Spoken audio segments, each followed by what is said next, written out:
बिस्मिल्लाहिर्रहमानिर्रहीम। अस्सलाम वालेकुम। यूट्यूब चैनल पर तारिक मतीन आपको खुशामदीद कहता है। नया साल जो दुनिया में कई मकामात पर शुरू हो गया और कई मकामात पर शुरू हो रहा है। साल 2020 का आखिरी सूरज गुरूब हो गया। आपको नया साल मुबारक। इस उम्मीद के साथ कि ये नया साल जो है वो हम सब के लिए खैर की खबर लेकर आए और अल्लाह रब्बुल इज़्ज़त हमारी ज़िंदगियों में बरकत पैदा फरमाए।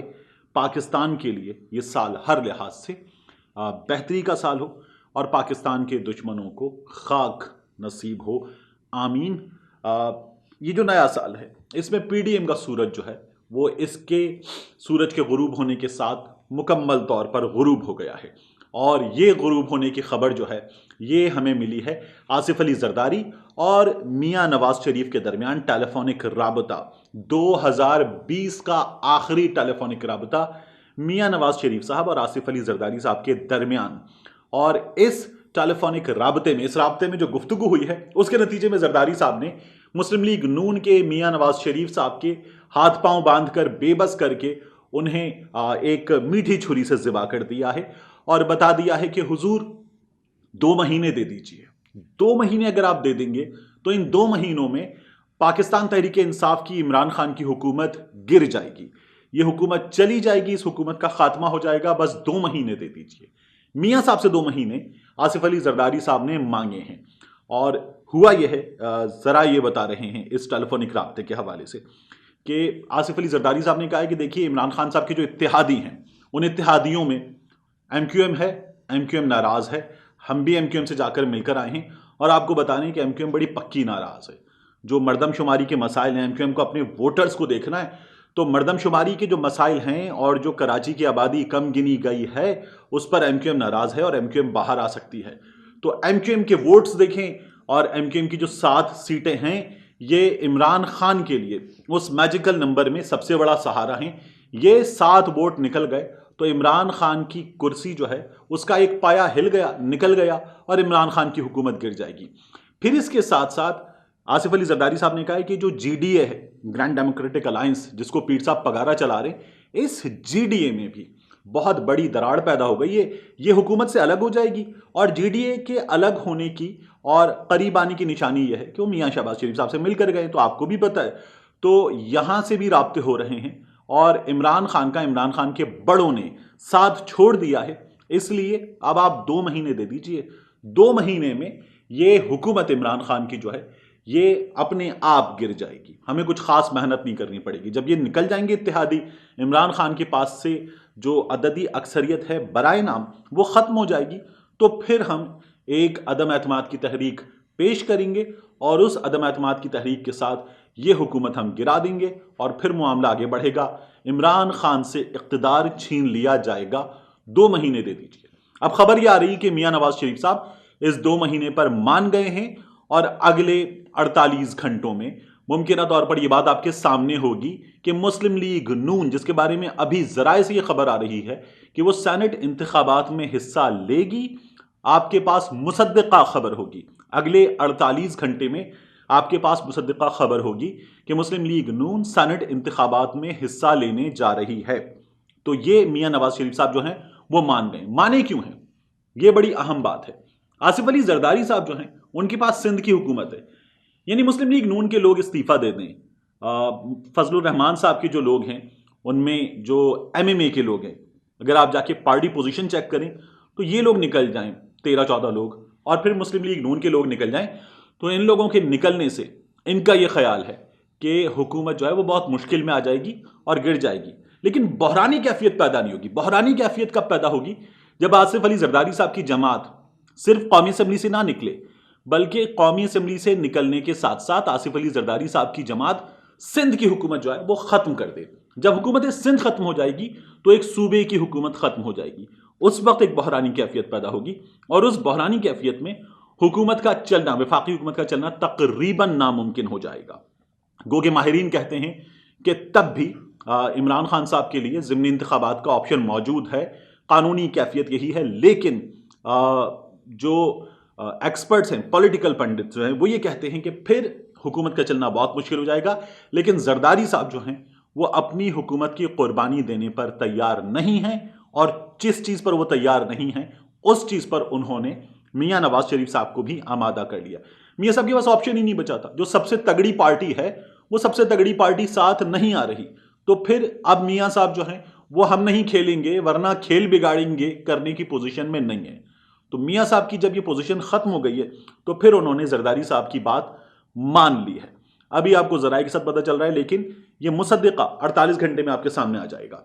तो एक, आसिफ अली जरदारी साहब ने अपना काम भी कर लिया है, दूसरा उन्होंने मियां साहब को भी इस पर राजी कर लिया है और मियां साहब भी मान गए, क्योंकि मियां साहब के पास अब कुछ रह नहीं गया। कल जब आपको पीडीएम के इजलास के बाद खबर मिलेगी तो फिर वो ये खबर होगी कि हमने अपनी हिकमत अमली तब्दील की है। हमने अपनी हिकमत अमली तब्दील की है। सिलेक्टेड और सिलेक्टर्स के खिलाफ हमारा एहतजाज, हमारी जिद्दोजहद, इनको घर भेजने की मुहिम हमारी जारी रहेगी। हिकमत अमली में कुछ तब्दीली आ गई है। तो जरदारी साहब ने बेबस कर दिया और बस कर दिया। लेकिन इस तमाम सूरत हाल में वो जमात जो सबसे ज्यादा अहमियत की हामिल है वो है मुत्तहिदा कौमी मूवमेंट, और मुत्तहिदा कौमी मूवमेंट ने आज पाकिस्तान पीपल्स पार्टी को झंडी दिखा दी है। पीपल्स पार्टी ने पहली मुलाकात की, उसके बाद मुलाकात की पाकिस्तान तहरीक इंसाफ के वफ्द ने, और पाकिस्तान तहरीक इंसाफ के वफ्द से होने वाली मुलाकात के बाद फैसल सब्जवारी ने गुफ्तगू करते हुए कहा है कि पीटीआई के दोस्तों के साथ हमने कराची के लिए, शहरी सिंध के लिए बल्दियाती इंतखाबात में मुश्तरका उम्मीदवार लाने पर बात की है। तो पाकिस्तान पीपल्स पार्टी के जो ख्वाब थे वो ख्वाब टूट गए हैं, लेकिन उसके बावजूद भी जरदारी साहब ने जो मियां नवाज शरीफ साहब को सपने दिखाए हैं कि 2 महीने में हुकूमत गिर जाएगी, उन सपनों पर मियां नवाज शरीफ मान गए हैं। मुत्तहिदा कौमी मूवमेंट ने अल्लाह हाफिज कह दिया है पाकिस्तान पीपल्स पार्टी के उन तमाम आसरों को जो पाकिस्तान पीपल्स पार्टी ने लगाए थे, और मुत्तहिदा कौमी मूवमेंट अभी हुकूमत के साथ है। जो हुकूमत से निकलने का इंदिया दिया गया था वो मुत्तहिदा कौमी मूवमेंट की जानिब से इस ऐलान के बाद दम तोड़ गया है और मुत्तहिदा कौमी मूवमेंट साथ है। तो पाकिस्तान पीपल्स पार्टी ने अपने कार्ड्स खेल लिए और मियां नवाज शरीफ जो हैं वो मुकम्मल तौर पर लाचार हो चुके हैं। अब बढ़ते हैं दूसरी खबर की जानिब, जो कंस्ट्रक्शन सेक्टर और इमरान खान साहब की जानिब से दी गई खुशखबरी से मुताल्लिक है। तो 2020 का जो साल है वो गया है पीडीएम का सूरज गुरूब करके, और जो 2021 शुरू हो रहा है उसमें हुकूमत ने खुशखबरी सुनाई है। इमरान खान साहब ने कौम से खिताब किया, और कौम से खिताब करते हुए इमरान खान साहब ने कहा कि जो कंस्ट्रक्शन इंडस्ट्री के लिए फिक्स्ड टैक्स रिजीम है वो इसको आगे बढ़ा रहे हैं, और इसको आगे बढ़ाया जा रहा है 2021-31 दिसंबर तक, पूरे 2021 के लिए भी। इस बरस में इमरान खान साहब ने कंस्ट्रक्शन इंडस्ट्री के लिए पैकेज दिया था कोरोना की सूरत हाल में, और उसके चलने से हमारी जो मईशत, जब दुनिया भर की मईशत बैठ रही थी तो हमारी मईशत जो है वो चलना शुरू हो गई, और इस बात को पूरी दुनिया ने तस्लीम किया। अब इमरान खान साहब जो हैं वो इस प्रोजेक्ट को जो है वो आगे बढ़ा रहे हैं, और ये पूरे 2021 में भी जारी रहेगा। दूसरा, जराए आमदन का ना पूछना सरमायाकारी पर कंस्ट्रक्शन के शोबे के लिए, इसकी जो मोहलत थी वो भी खत्म हो रही थी, उस मोहलत को भी जून के इख्तिताम तक बढ़ा दिया गया है इमरान खान साहब की जानिब से।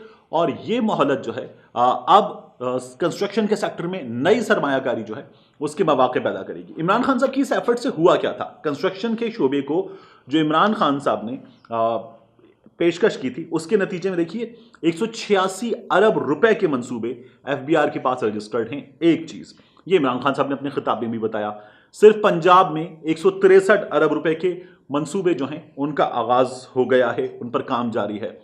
पंजाब में जो मुकम्मल मुआशी सरगर्मी इस कंस्ट्रक्शन इंडस्ट्री के नतीजे में पैदा होगी उसकी मिकदार जो है वो 1500 अरब रुपए है। यानी जब कंस्ट्रक्शन का सेक्टर होता है, जब सीमेंट इस्तेमाल में आती है, जब सरिया इस्तेमाल में आता है, जब स्टील इस्तेमाल में आता है, तो फिर जो बाथरूम फिटिंग्स हैं ये बिकती हैं। फिर इसके बाद जो केबल्स हैं, जो बिजली की चीजें हैं ये चलती हैं। कंस्ट्रक्शन के चलने से 39 ऐसे शोबे हैं जो चल पड़ते हैं। हार्डवेयर का शोबा चल पड़ता है, और फिर इन तमाम शोबों के चलने से जो है वो मईशत का पहिया चलता है। ये हमने 2020 में देखा, वो चीजें जो जैम हो चुकी थी वो पहिया जो है वो चल पड़ा था। अब इस वक्त 1 लाख घर जो हैं वो जेर तामीर हैं। 3 लाख रुपए फी घर सब्सिडी हुकूमत देने जा रही है।